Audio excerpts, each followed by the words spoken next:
More bets, better odds at PlaySugarHouse.com. Sign up today at PlaySugarHouse.com and don't forget to use our promo code PIKE to take advantage of their first deposit match up to $250. Must be 21 years or older and in New Jersey to place a bet. Terms and conditions apply. Gambling problem? Call 1-800-GAMBLER.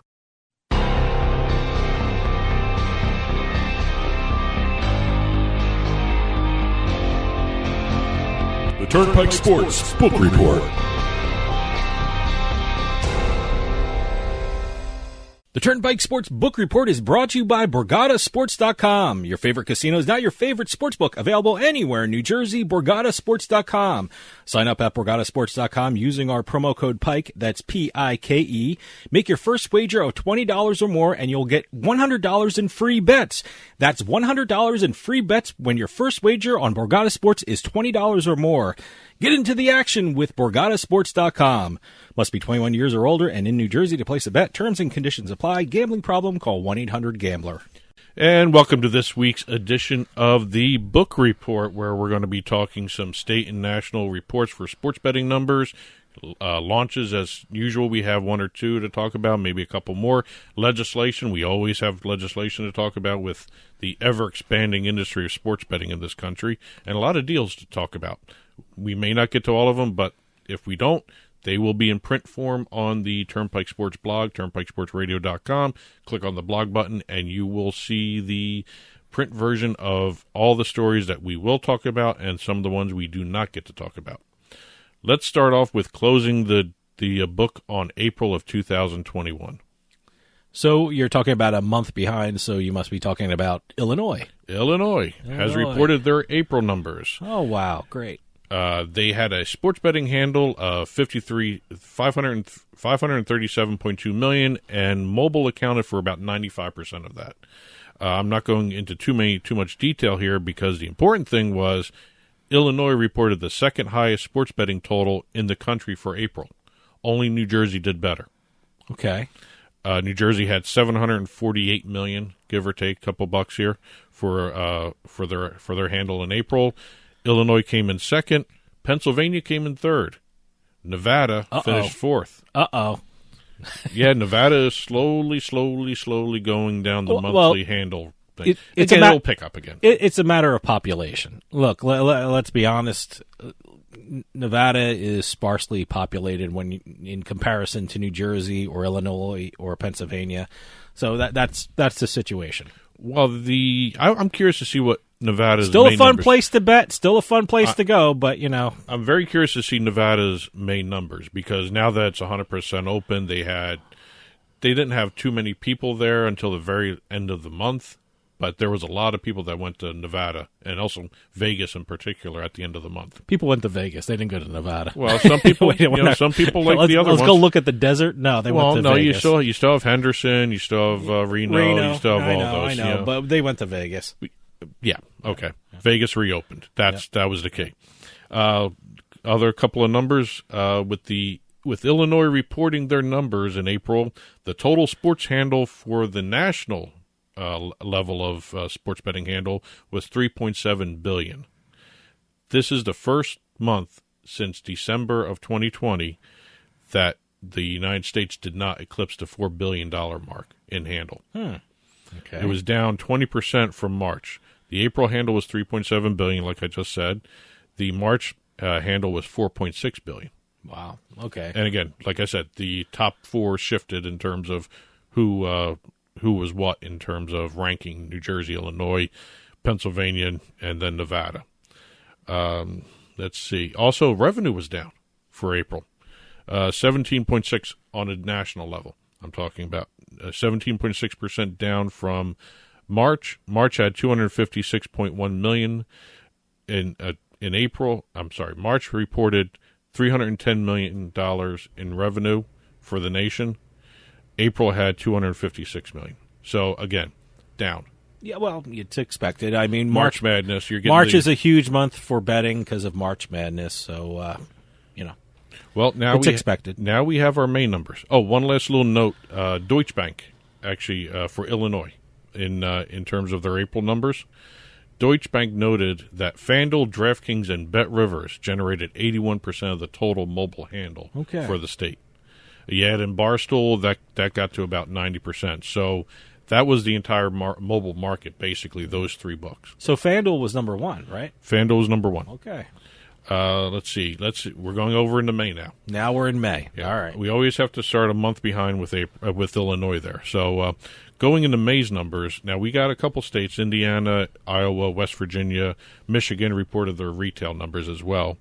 One thing I did notice of the 4 states we're going to talk about, all of them had their handle decrease from the month prior. From April to May, they decreased. Except for Indiana. Their handle went up. Oh, okay.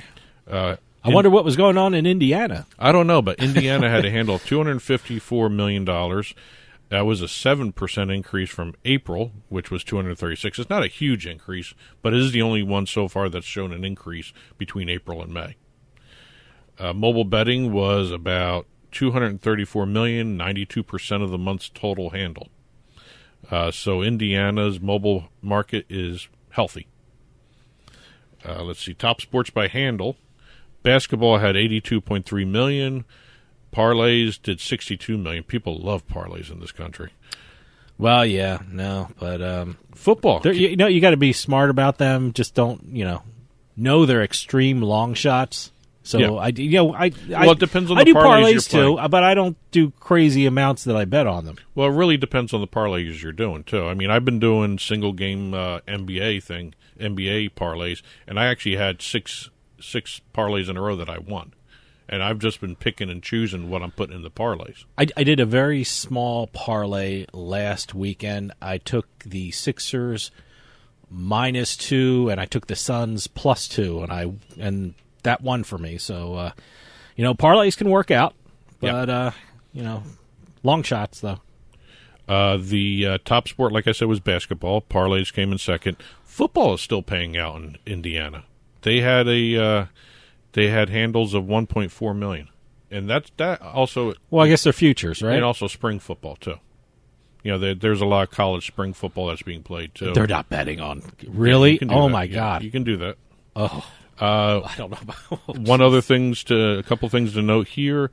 In terms of handle, Ameristar partnered with Draftkings, led in handle, and Draftkings brought in about $81 million in handle.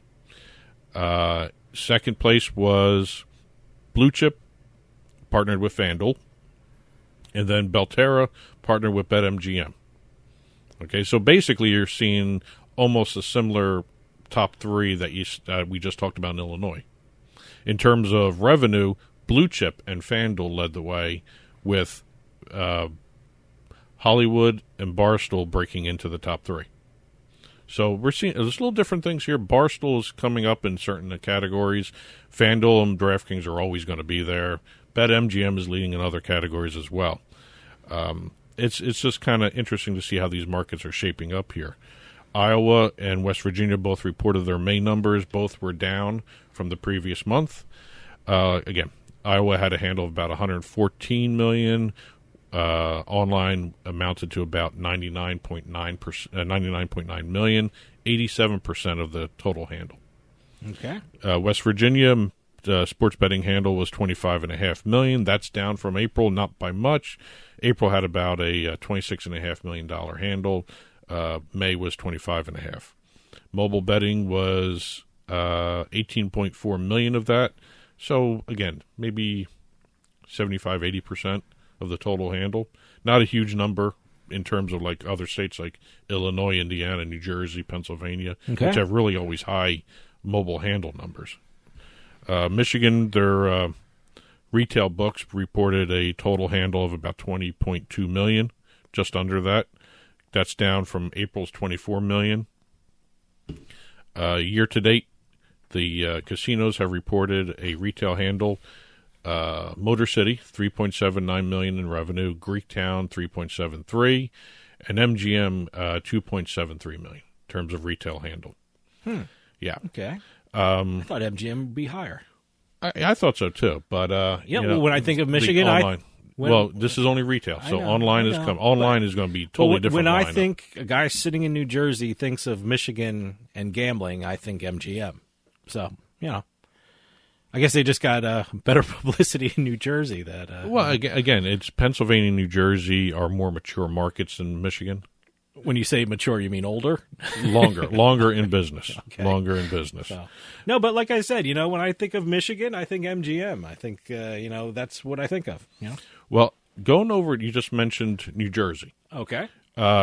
We got some horse racing numbers from Monmouth some Park. horse racing numbers. It's not really the numbers that matter. It's something else going on that I noticed in some of these stories I was reading about in terms of what's going on with the sports betting handle. They compared it to 2019. This year's betting on the horses at Monmouth Park. Monmouth Park. And you're seeing a huge decrease in the amount bet so far going into this season. And one of the things I noticed, there was a conversation about the new whipping rule. The new whipping rule? Yeah. What do you mean? You're not allowed to whip the horses.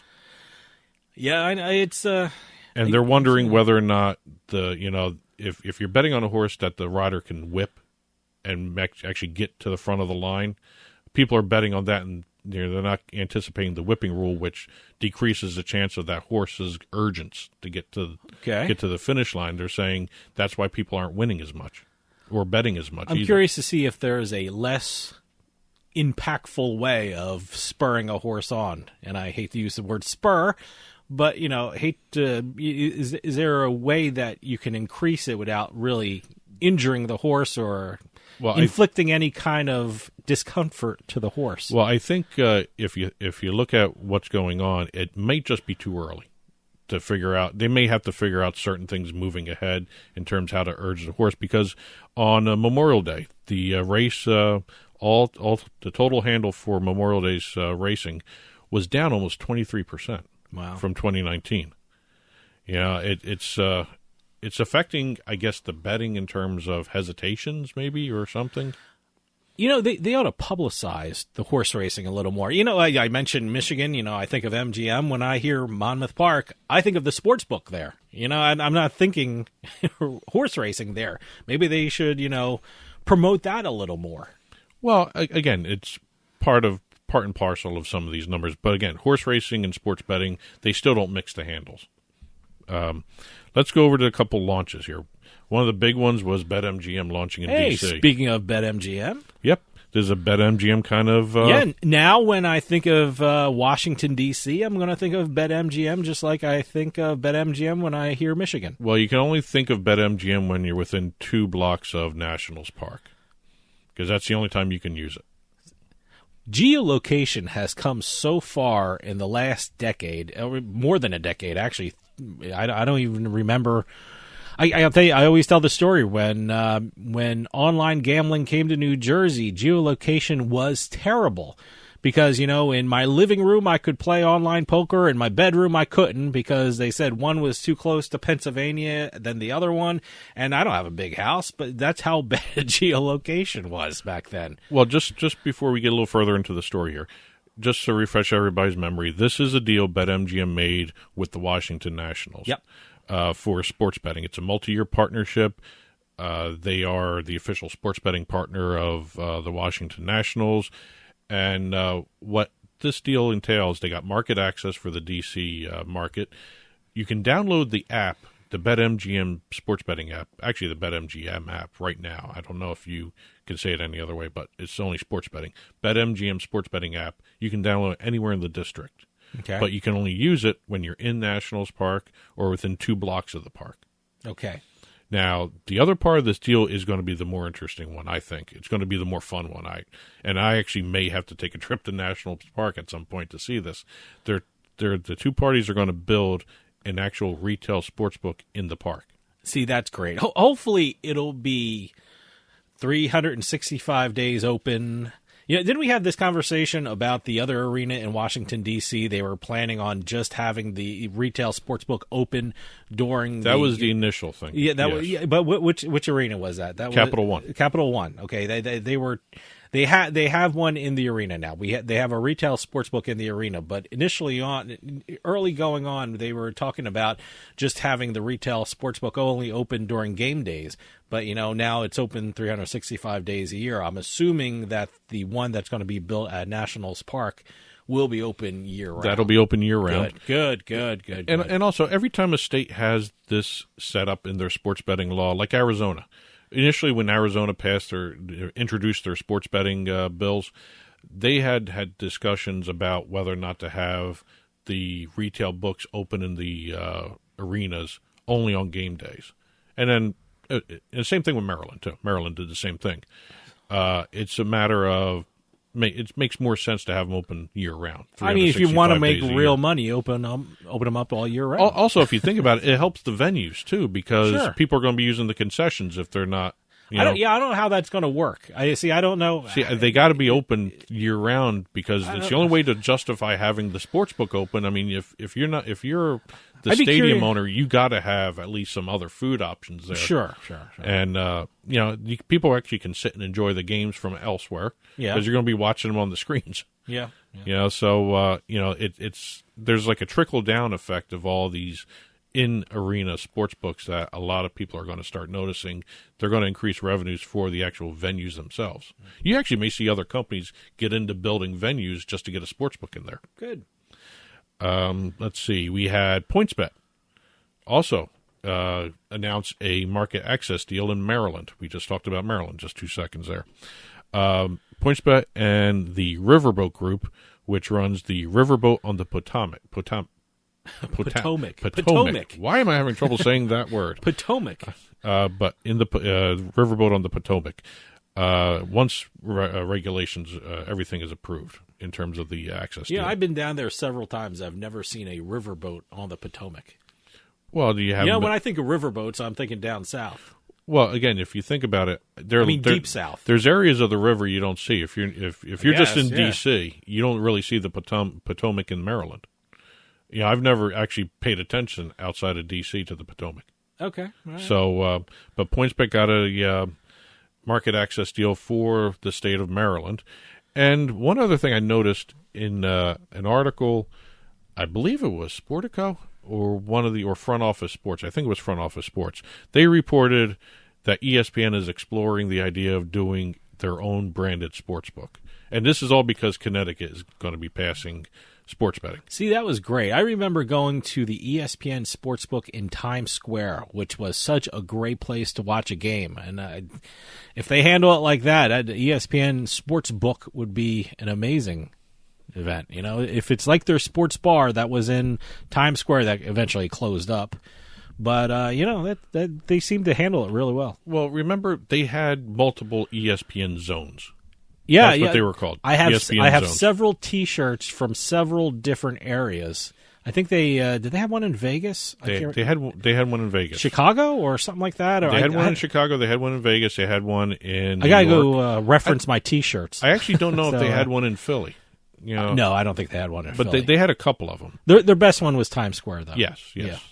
But again, if they can actually pull the trigger on a ESPN branded sportsbook, they're going to have a sportsbook on campus in Bristol, Connecticut. That'd be great, because that would actually create maybe tourism traffic too for them. Sure. But they're always willing to try everything. When Connecticut started talking about passing sports betting, they were interested, and they started doing a lot of the sports betting programs we see on ESPN now. Now they're all in. They are actually getting rid of some of their big names, not renewing contracts, and they're bringing gambling personnel. Good. So it'll be interesting to see the transformation of ESPN from just the media company to a sports betting company, if that actually happens. I would assume the first one's going to be in Connecticut. The first one, the first one might be in Vegas. Don't they do a show out in Vegas? They have one in the link. What's the name of the show out in Vegas? Daily Wager. Daily Wager. It's in the link. It's in the link. It's okay. Well, yeah. I'd be curious to see if that would be their first sports. Well, I think also if they even go with the sportsbook route. If you think about where would the easiest route to get a sports betting license would be, it might even be Jersey. You might see one in Atlantic City. Oh, yeah, it'd be fun. Or even the Meadowlands. That would be really fun. Or they could even look at doing something with one of the other racetracks, Monmouth Park. Mm-hmm. Might do well with a ESPN sportsbook there. You never know. That's a whole new ball of wax there if you think about with ESPN getting involved with this stuff. Moving over to legislation, a lot of things are happening with Connecticut, New York, Louisiana. Louisiana had one of two bills signed by the governor at taping time. That two sports betting bills were passed by the House and Senate. One of them was signed by the governor. The other one is waiting his signature. I noticed two things. It's interesting. I saw those reports, and I found it interesting that the governor's name is John Bell Edwards. Is Bell a middle name? Is Bell part of his last name? Or what is Bell? I've never heard of Bell. Honestly, I do and it's not not know. even spelled B-E-L-L. It's B-E-L. It must be a family name or something. It's probably some. I like that name though, John Bell Edwards. It's probably whatever the descendancies. Yeah, that's I like that name. But two things I noticed happened. Small notes, but kind of interesting. Vermont. Wow, we're talking. I didn't think we'd be talking about Vermont. What's Vermont doing? Vermont Governor Phil Scott signed a bill into law that will launch a study. I like Bell Edwards better. Yes, that will launch a study of legalized sports betting. He's launching a study. Yes, we're not launching sports why betting. is he We're going to launching think a about study? launching sports betting. Why don't you drive about 20 minutes and go next door to New Hampshire? And look at it. Why do you need to commission a study? Why do you have to spend money doing a study when almost half the states now have sports betting? A neighboring state has sports betting. What study do you need to do? Spend a weekend in New Hampshire, and there's your study. Well, first of all, this is how you had to deal with Vermont. This wasn't even a sports betting bill. This was an expansion and an amendment to the alcoholic beverage laws. This was tagged on to that. All right. So they're going to do a study. It's going to be completed by October 15th of this year. And they're going to look at the various laws and models of the different states out there. Because they don't have casinos. Yeah, they got to go with the Tennessee model. See, that would be good for Vermont. The Tennessee model, where you have no retail sports books and you just go only online. Because let me tell you something about Vermont. I have an office in New England. Vermont is so cold in the winter. Yep. You got 10 feet of snow. You don't want to go outside of your house in Vermont if in the like January and February. It'd be perfect for online gambling. Well, if you think about it, there's two models now to follow. Yeah. Tennessee, and now you have Wyoming, which Wyoming is a wide open market. There's no limits into number of books that can go in there, and it's cheap. So I think they're going to look at what makes most sense for them. Again, online only makes the most sense before anything else. Sure. So we'll see. And also Pennsylvania. I don't mean to shift over that quickly, but Pennsylvania had an esports betting a bill introduced.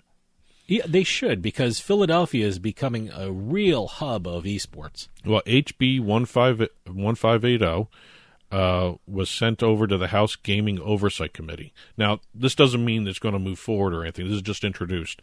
They're changing the definition of sports betting events to include esports. One of the few states that doesn't have esports on their sports betting bill. So, I mean, just like you can't bet on the draft in Pennsylvania. Right now, it's one of the few states that doesn't have esports on their sports betting law. And let me tell you something. Esports is so important in Philadelphia. They have such amazing facilities. That's one of the reasons why it's they such want a great to, place. because of what's going on in Philly, the esports forum that's makes going to sense. be built. Yeah, makes sense. They got to stay with it. Yep.